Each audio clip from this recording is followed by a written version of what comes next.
Assalamualaikum warahmatullahi wabarakatuh. Perkenalkan, nama saya Yunifia Dian Hermala. NIM saya 191440140.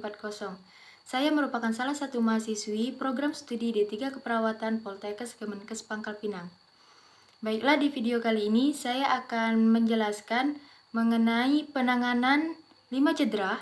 Yang pertama ada cedera fraktur tertutup, yang kedua fraktur terbuka, yang ketiga ada sprain, yang keempat ada strain, dan yang terakhir ada dislokasi. Luka tertutup merupakan kondisi ketika patah tulang tetapi tidak menimbulkan tusukan atau luka terbuka di kulit. Penanganan fraktur tertutup dengan bidai. Yang pertama, perhatikan airway, breathing, dan sirkulasi pada korban, serta tentukan tingkat keparahan dari cedera yang dialami oleh korban. Yang kedua, lakukan imobilisasi pada bagian yang patah. Terdapat 2 imobilisasi yang dapat dilakukan.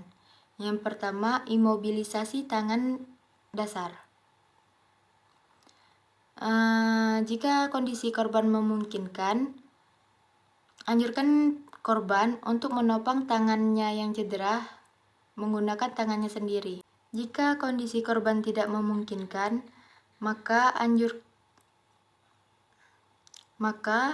lakukan dengan teknik imobilisasi yang kedua, yaitu dengan menggunakan bantalan. Letakkan bantalan lembut pada anggota tubuh korban yang mengalami cedera.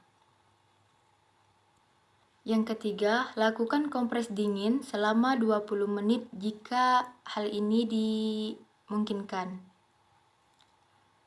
Yang keempat, pantau kondisi korban dan perhatikan tanda-tanda adanya shock.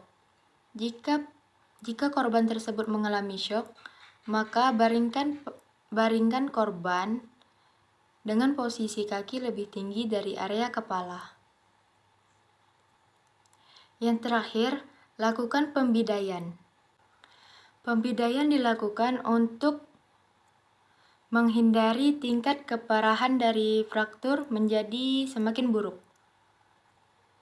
Tambahkan bantalan ekstra di area cedera.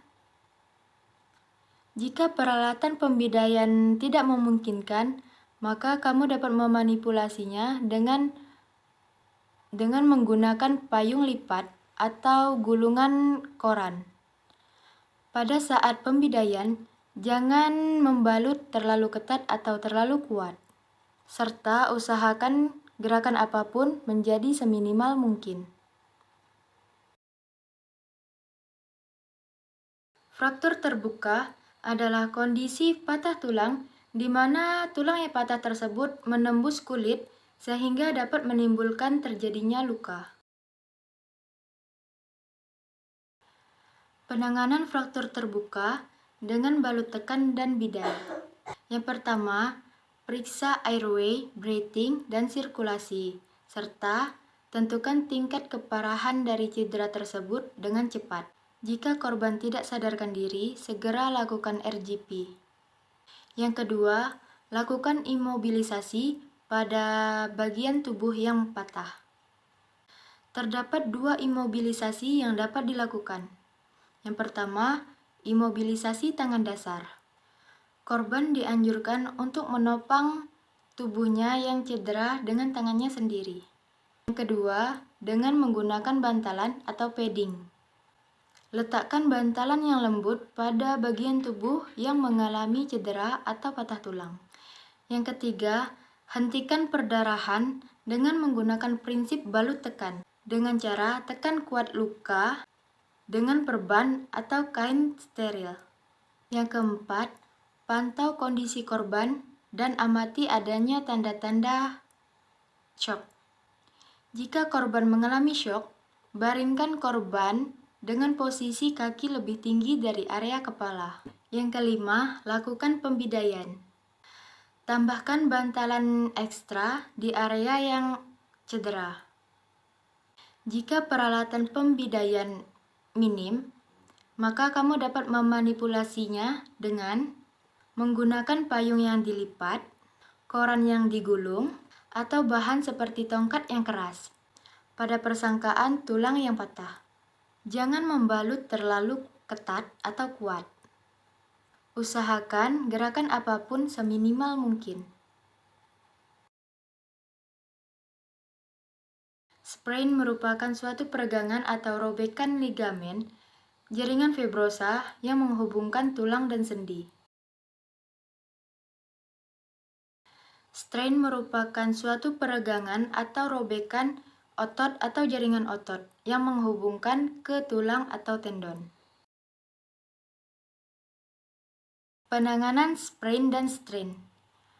Terdapat beberapa langkah-langkah sebagai pertolongan pertama bila mengalami sprain atau strain.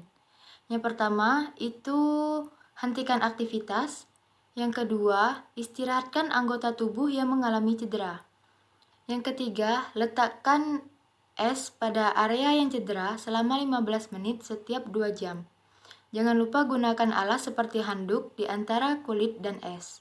Yang keempat, kompresi atau perbankan secara ketat mengarah dari bawah ke atas. Yang kelima, elevasi atau angkat anggota tubuh yang mengalami cedera agar lebih tinggi dari posisi jantung.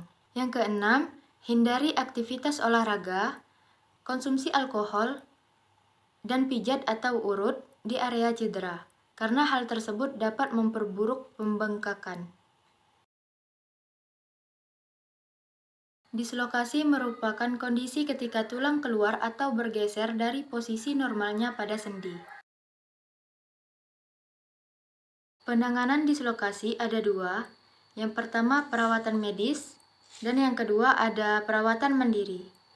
Untuk perawatan medis, dalam mengatasi dislokasi ini ada 4 tindakan. Yang pertama itu tindakan reduksi. Tindakan ini dilakukan untuk mengembalikan tulang pada posisi normalnya. Yang kedua, imobilisasi. Imobilisasi ini dilakukan untuk menyangga tulang dan mencegah bergeraknya sendi yang telah kembali pada posisi normalnya, sehingga pemulihan dapat lebih cepat. Yang ketiga, operasi. Tindakan operasi ini dilakukan untuk mengatasi dislokasi yang tidak bisa diperbaiki dengan tindakan reduksi, atau telah terjadi kerusakan pada pembuluh darah, saraf, atau ligamen di sekitar sendi. Yang keempat, ada rehabilitasi. Tindakan rehabilitasi ini dilakukan untuk memperkuat sendi dan melatih pasien agar dapat bergerak seperti sedia kala. Sedangkan untuk perawatan mandiri itu ada 3. Yang pertama, mengompreskan sendi dengan air es atau air hangat selama 15-20 menit, dilakukan beberapa kali sehari. Yang kedua, mengistirahatkan sendi yang mengalami dislokasi dan menghindari gerakan yang dapat menimbulkan rasa nyeri. Yang ketiga, melatih sendi dengan gerakan-gerakan ringan dan dilakukan secara perlahan. Baiklah, sekian video dari saya. Saya mohon maaf jika di video kali ini terdapat banyak sekali kekurangan, dan kepada Allah saya mohon ampun. Saya pamit undur diri. Wassalamualaikum warahmatullahi wabarakatuh.